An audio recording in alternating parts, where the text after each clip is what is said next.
Sí, mira, Pepe, no hay que quitarle ningún mérito a la vacunación. Es una nota para el optimismo, sin duda, no hay que regatearle nada. Sin embargo, en efecto, no va a ser la respuesta para resolver el problema que tenemos en este momento para todo el invierno. La pandemia va a entrar con fuerza en el invierno. Yo creo que la vacuna va a ser sobre todo una nota de alivio para el sector público, para médicos, doctores, doctoras, enfermeros, enfermeras, personal de salud, porque la circunstancia ya es muy dura en los hospitales. Ya hay mucho cansancio, hay fatiga de pandemia en el personal de salud. Si se puede empezar a vacunar al menos al personal de salud con la poca vacuna que vamos a tener al principio, va a sentirse ya un alivio en los hospitales y en ese sentido va a ser bueno. Pero sí, es verdad que la vacuna es la principal esperanza que tenemos para volver a la normalidad, pero en efecto no va a ser pronto. La vacuna, digamos, llegar a vacunar por lo menos el 50% de la población en México nos va a llevar por lo menos todo el 2021. El futuro, entonces, en ese sentido, para nosotros los de a pie, va a seguir siendo incierto, con plazo desconocido, a la par del endurecimiento de las restricciones a la movilidad, Alejandro. Sí, particularmente hay que recordar que los coronavirus son virus de invierno.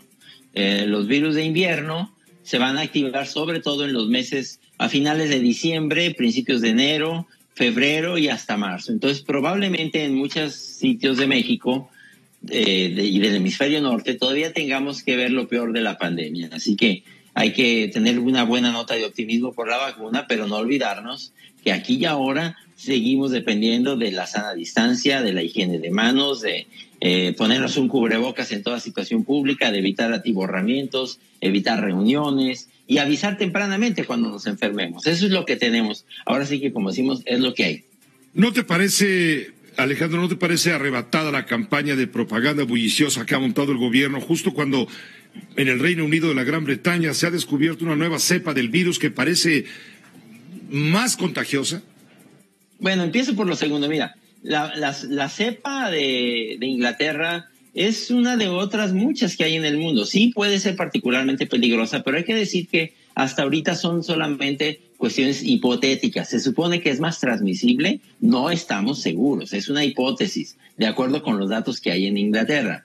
Y también se supone que puede afectar la respuesta a la vacuna, pero tampoco estamos seguros. De hecho, la vacuna produce muchos anticuerpos distintos y estas mutaciones afectarían una sola de los anticuerpos de la vacuna. Entonces, difícilmente va a afectar a toda la respuesta a la vacuna. Dicho eso, si hay una exageración en la nota de optimismo, bueno, yo creo que lo que pasa es que estamos necesitados de notas de optimismo. Y yo creo que el gobierno en este momento, la autoridad, pues se agarra de las notas optimistas que tenga para difundirlas. Me imagino que es eso lo que se pretende. No creo que haya mala fe, pero sí, es demasiado optimista decir que la vacuna ya va a ser la respuesta de todo. Por eso decimos que hay que tomar esta esperanza válida, pero con mucha cautela, precaución, porque los peligros de contagio y demás de este virus que actualmente nos acosa, o de cualquier mutación, por ejemplo el virus británico, etcétera, pues nos va a tener todavía en jaque durante una larga cantidad de días. ¿Te parece exagerada la medida que se ha tomado por parte de al menos 40 países que han cerrado sus aeropuertos para evitar vuelos internacionales procedentes de Londres? Pues para evitar, claro, por supuesto, que pueda difundirse el contagio de la nueva cepa. Sí, mira, bueno, lo que hemos aprendido con este virus es que difícilmente se puede exagerar. Este virus ha sido más letal, más contagioso, más dañino de lo que nadie podía haber imaginado. Y hay que decir que generalmente cuando se habla de exagerar ha sido la respuesta adecuada. No, yo creo que ante las dificultades lo que cada quien haga es válido en lo que se determina si realmente ese virus es tan malo como parece o no. Yo creo que lo que se podría hacer es, en lugar de cancelar vuelos, pues hacerles a los pasajeros una pruebita a ver si traen el virus o no lo traen, porque ya hay pruebas muy económicas y rápidas que se pueden hacer.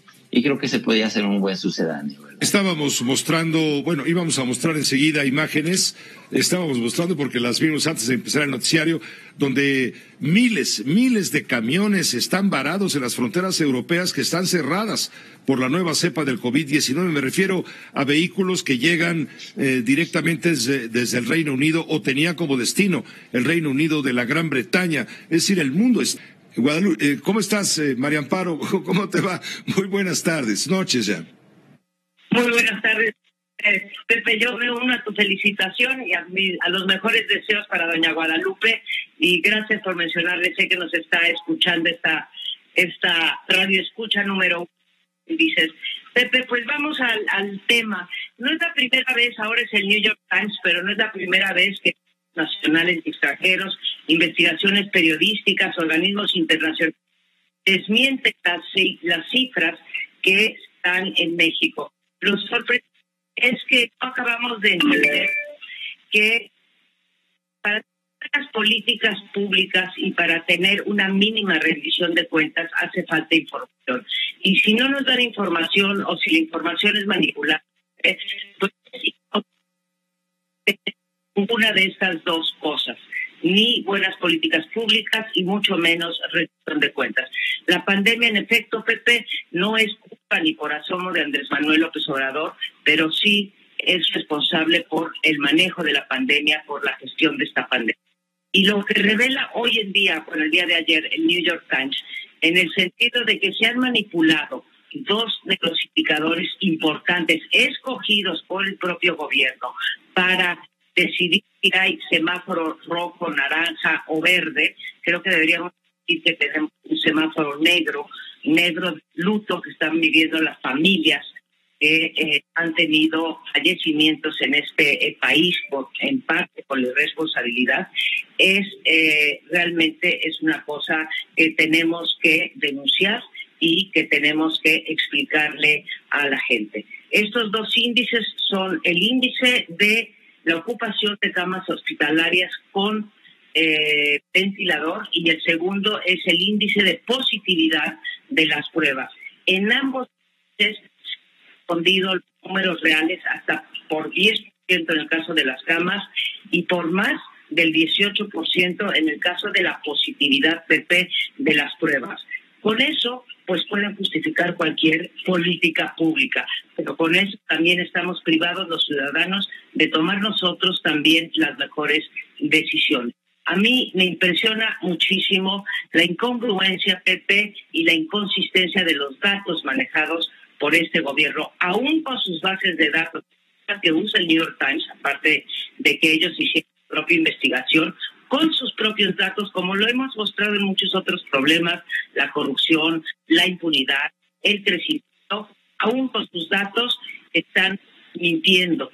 Y todas las mañanas que no utilicemos políticamente una tragedia como es la pandemia, cuando ellos están utilizando políticamente y están manipulando las cifras para el semáforo, para no cerrar la Ciudad de México o cerrarla cuando más conviene. Pero aquí me permito preguntarte, María Amparo, ¿no te parece que hay negligencia de parte de Hugo López-Gatell por una lealtad mal entendida que vamos, nos lleva, insisto, a la incapacidad, a la negligencia, cuando están observando los expertos que está habiendo un enorme peligro, que la Ciudad de México a finales de noviembre, principios de diciembre, estaba concentrando una gran cantidad de contagios que amenazaban con acrecentarse como de hecho está ocurriendo en este momento, y que para salvar vidas, para evitar más contagios, había que mandar a rojo